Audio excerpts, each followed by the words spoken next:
रात के 10 बजे का समय था।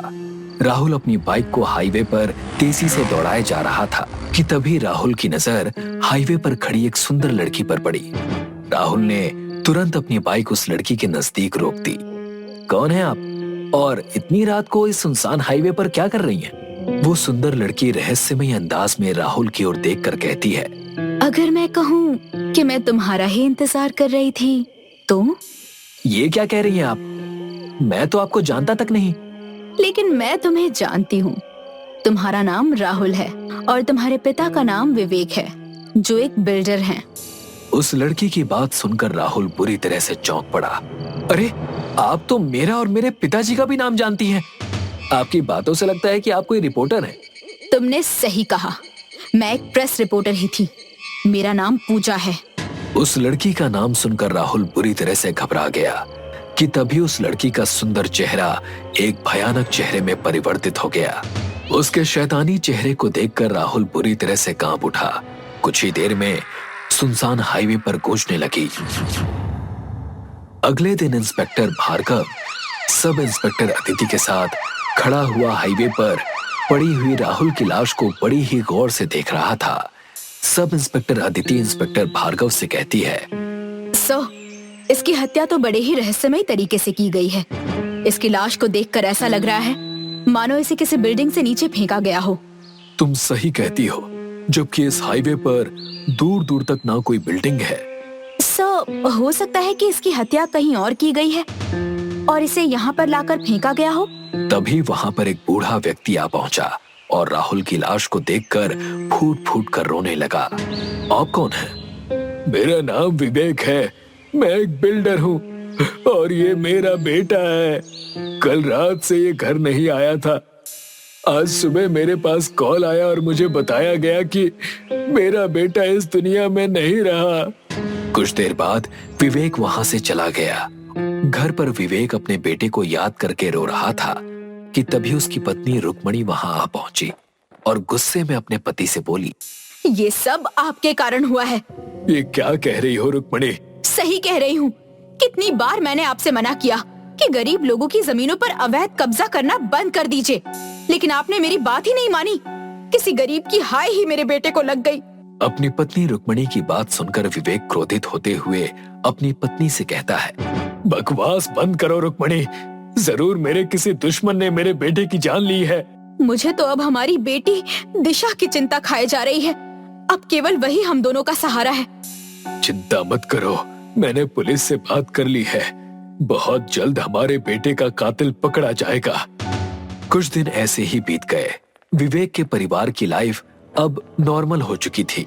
एक शाम विवेक की बेटी दिशा शाम के समय अपने दोस्तों से मिलने घर से निकल ही रही होती है कि तभी उसके मोबाइल पर एक कॉल आता है। ये तो अननोन नंबर है, चलो उठाकर देखती हूँ किसका फोन है। दिशा ने फोन रिसीव कर लिया। हेलो, कौन? हेलो, मैं तुम्हें बहुत ही ज्यादा इम्पोर्टेंट बात बताना चाहती हूँ। कौन सी बात? मैं जानती हूँ कि तुम्हारे भाई राहुल की हत्या किसने की। लड़की की बात सुनकर दिशा बुरी तरह से चौंक जाती है। क्या? तो फिर मुझे जल्दी से उसका नाम बताओ। नहीं, अगर तुम्हें उसका नाम जानना है तो तुम मॉल रोड पर आ जाओ। मैं उसका नाम फोन पर नहीं बता सकती। मॉल रोड पर किस जगह आना है? जहाँ पर तुम्हारे पिता की नई बिल्डिंग बन रही है। मैं तुम्हें बिल्डिंग की छत पर मिलूंगी। इतना कहकर उस दूसरी लड़की ने फोन काट दिया। दिशा तुरंत अपनी स्कूटी से मॉल रोड पर अपने पिता की नई बिल्डिंग के सामने पहुंच गई।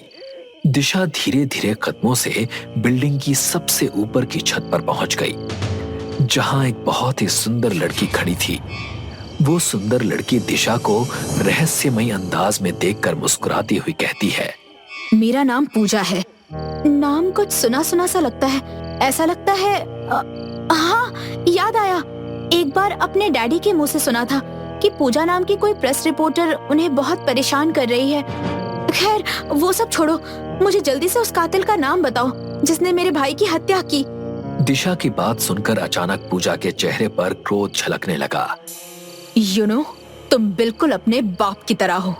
तुम्हारे भाई की हत्या किसी और ने नहीं बल्कि मैंने ही की है।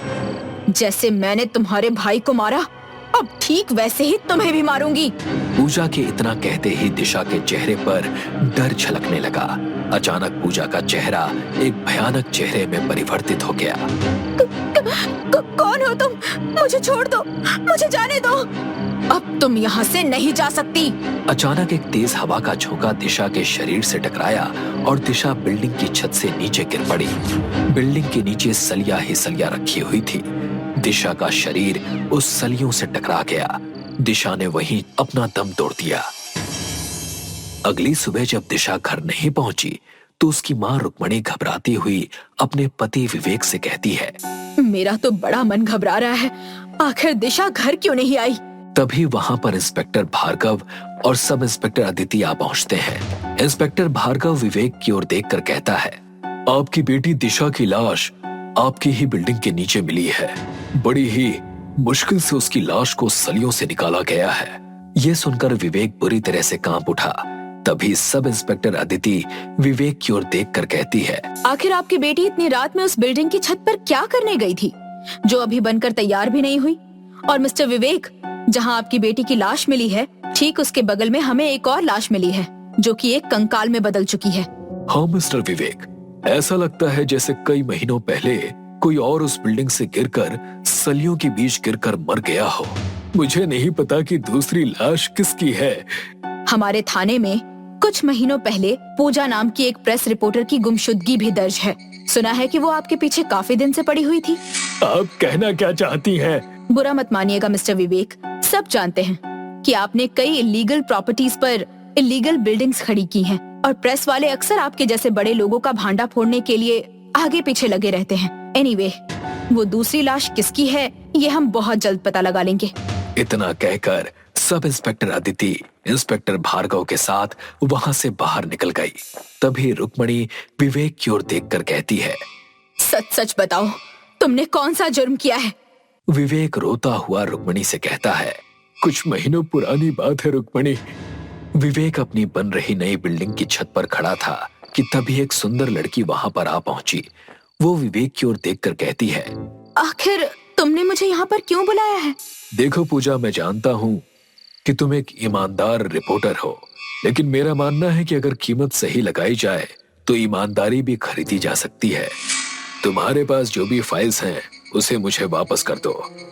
उसके बदले में मैं तुम्हें मुंह मांगी कीमत दूंगा। सॉरी मिस्टर विवेक, वो फाइल आपको जेल की सलाखों तक पहुंचा सकती है और उन गरीबों का हक दिला सकती है जिन गरीबों का हक मार कर आपने अपनी बिल्डिंग्स खड़ी की हैं।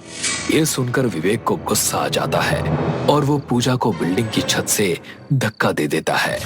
पूजा बिल्डिंग के बीच रखी हुई सलिया के ऊपर गिर पड़ती है और वहीं दम तोड़ देती है। मुझे लगता है कि ये उसी की आत्मा है जिसने हमारे दोनों बच्चों को हमसे बदला लेने के लिए मार दिया। तभी विवेक के बंगले की डोरबेल बजती है। विवेक जैसे ही दरवाजा खोलता है तो सामने एक साधु खड़ा होता है। विवेक उस साधु से कहता है, कौन हो तुम? तेरे ऊपर मौत का साया मंडरा रहा है। मैं उस साये को खत्म करने के लिए आया हूँ। मैं जानता हूँ कि तेरे दोनों बच्चों की जानें चली गई हैं। आप सही कह रहे हैं साधु महाराज, कुछ कीजिए, वही करने आया हूँ। इतना कहकर साधु पूजा के रूप में परिवर्तित हो गया। इस दृश्य को देखकर विवेक और रुक्मणी की आंखें दहशत से फटी की फटी रह गईं। मुझे माफ कर दो पूजा। जरूर कर देती, लेकिन तू एक बात नहीं जानता था कि मैं अपने बूढ़े माँ बाप का इकलौता सहारा थी। मेरे मरने के बाद मेरे माँ बाप ने मुझे बहुत ढूंढा और उन्होंने भूख से तड़पते हुए आत्महत्या कर ली। तुझे तो मरना ही होगा। विवेक और रुक्मणी की चीखें बंगले में गूंज उठी। अगले ही पल उन दोनों की लाशें जमीन पर पड़ी हुई थीं। अगले दिन पुलिस को उन दोनों की लाशें उनके बंगले में मिली। Inspector Bhargava sub inspector Aditi से कहता है, दिशा के बगल में हमें जो दूसरा कंकाल मिला था वो कंकाल पूजा नाम की एक रिपोर्टर का था। लगता है उसकी हत्या विवेक ने ही करवाई थी। शायद उसने अपना बदला ले ली। इंस्पेक्टर भार्गव ने हत्या की रिपोर्ट दर्ज करके फाइल बंद कर दी। रवि की ग्रेटर नोएडा में नई जॉब लगी थी। उसके कॉलेज के दो दोस्त भी इसी शहर में जॉब करते थे। कंपनी की तरफ से उसको एक घर प्रोवाइड किया गया था। ये घर शहर से काफी दूर एक सुनसान इलाके में था। रवि ने घर में थोड़ा सेटअप किया और फिर डिनर में ऑमलेट बनाकर खाया। फिर उसको प्यास लगी तो उसने पानी पीने के लिए फ्रिज खोला। अरे एक बोतल भी नहीं है इसमें तो। कहकर उसने वॉश बेसिन का नल खोला तो उसमें भी पानी नहीं आ रहा था। शिट यार, इतनी प्यास लग रही है और यहाँ पानी का जरा भी इंतजाम नहीं है। कहीं आसपास कोई घर भी नहीं है, कहां से इंतजाम करूं? ऐसा कहकर उसने खिड़की खोलकर देखा जो कि घर के पीछे की तरफ खुला करती थी। वहां उसको एक कुआं नजर आया। शुक्र है कुआं तो नजर आ रहा है। उसने एक छोटी बाल्टी ली और घर से निकलकर कुएं के पास गया। उसने रस्सी में बंधी हुई बाल्टी कुएं में डाली। जब वापस खींचने लगा तो बाल्टी कहीं अटक गई।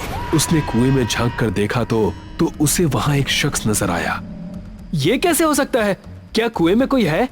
जब अपनी कोई एक ख्वाहिश आजमा कर देख सकते हो। ये क्या हो रहा है?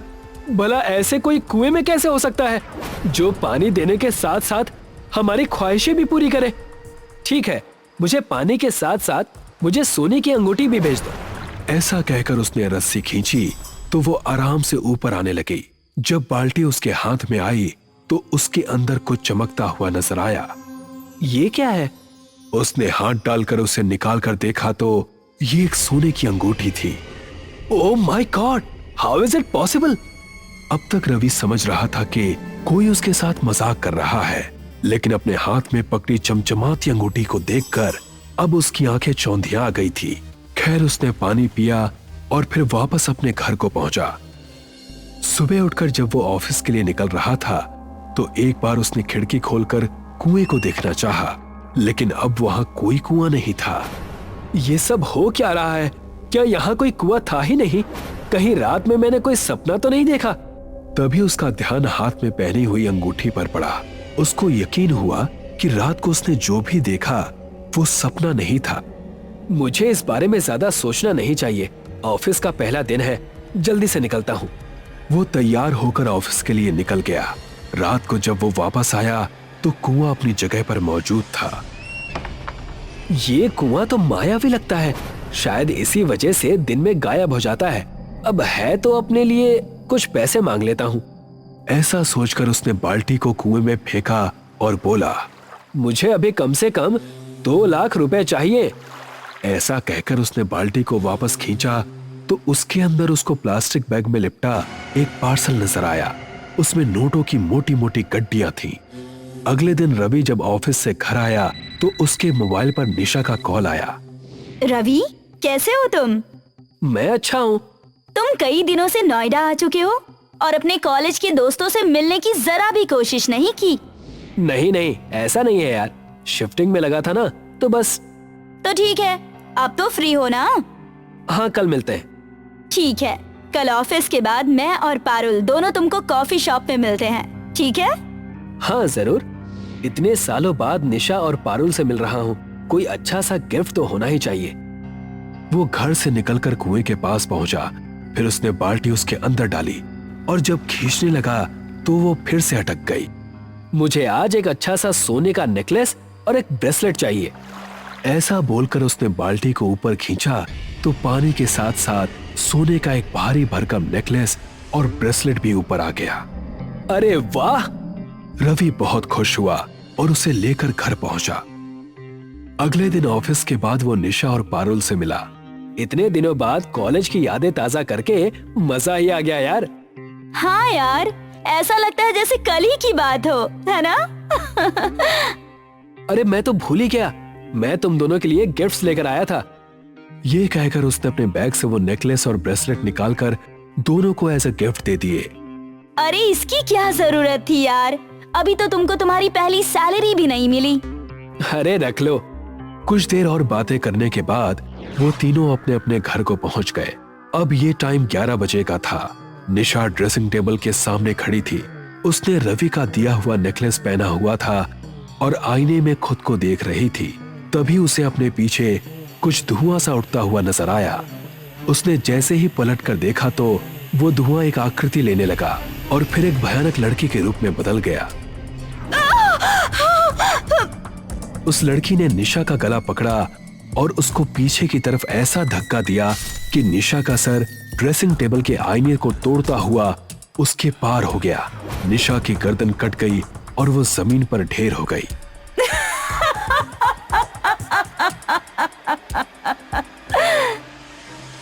सुबह जब पारुल निशा के घर पहुंची तो उसको निशा की मौत के बारे में पता चला। तभी उसने रवि को कॉल करके उसकी मौत की खबर दी। मैं अभी वहां आ रहा हूं।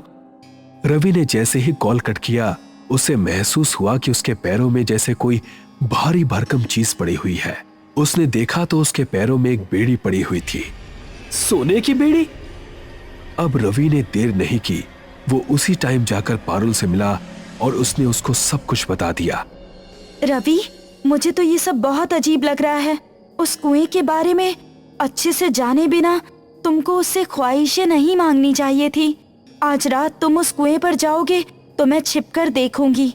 तुम उससे पूछना कि इस बेड़ी का तुम्हारे पैरों में आने का क्या मतलब है। रात को रवि कुएं पर पहुंचा और पारुल छिपकर सब कुछ देख रही थी। मुझे बताओ कि तुम कौन हो? मेरे पैरों में ये बेड़ी किस लिए आई है? इस कुएं से तुम अपने फायदे के लिए कुछ भी मांग सकते हो, लेकिन जो भी तुम इस कुएं से मांगोगे उसका इस्तेमाल सिर्फ तुम ही कर सकते हो। अगर तुमने वो चीजें किसी और को दी तो उनको अपनी जिंदगी से हाथ धोना पड़ेगा। इसका मतलब है कि निशा की मौत भी इसी वजह से हुई? हाँ। मुझे कुछ नहीं चाहिए। तुमने आज तक जो कुछ भी मुझे दिया सब वापस ले लो। तुम जितनी ख्वाहिशें मांग सकते थे मांग चुके। अब तुमको कोई नहीं बचा सकता। इतना कहते ही एक मोटी जंजीर कुएं से निकली और उसके पैरों में पड़ी बेड़ी में बंध गई। धीरे धीरे जंजीर उसको कुएं की तरफ खींच रही थी। मुझे छोड़ दो, मुझे कुछ नहीं चाहिए। अब तुमको कोई नहीं बचा सकता। तुमने जो कुछ भी लिया है अगर वो सब वापस कुएं में डाल दो तो ही तुम बंधन से मुक्त हो सकते हो। लेकिन अफसोस ऐसा नहीं होगा। सुबह होने से पहले ये बेड़ियां तुमको कुएं के अंदर ले जाएंगी और उसके बाद तुम हमेशा के लिए मेरे साथ इसी कुएं के अंदर रहोगे। अब पारुल ने देरी नहीं की। वो रवि के घर गई और उसने कबर्ड में रखे हुए पैसों का पैकेट निकाला। वो जैसे ही मुड़ी तो पहले से ही भयानक लड़की पीछे खड़ी थी। तभी पारुल ने अपने हाथ में पहना ब्रेसलेट उतार दिया। ऐसा करते ही वो उससे अलग हो गई। फिर पारुल तेजी से घर से निकलकर कुएं की तरफ भागी। पास ही वो लड़की उसको खा जाने की निगाहों से देख रही थी। उसने रवि की उंगली से अंगूठी उतार ली। नहीं! पारुल ने देर न करते हुए पैसों का पैकेट, ब्रेसलेट और वो अंगूठी कुएं में फेंक दी। वो बहुत जोरों से चिल्लाई। कुएं से पानी ऊपर उठा, एक भंवर सी आई और उस लड़की को अपने साथ कुएं के अंदर ले गई और सब कुछ शांत हो गया। Thank you Parul. ऐसा कहकर रवि उसके गले लग जाता है।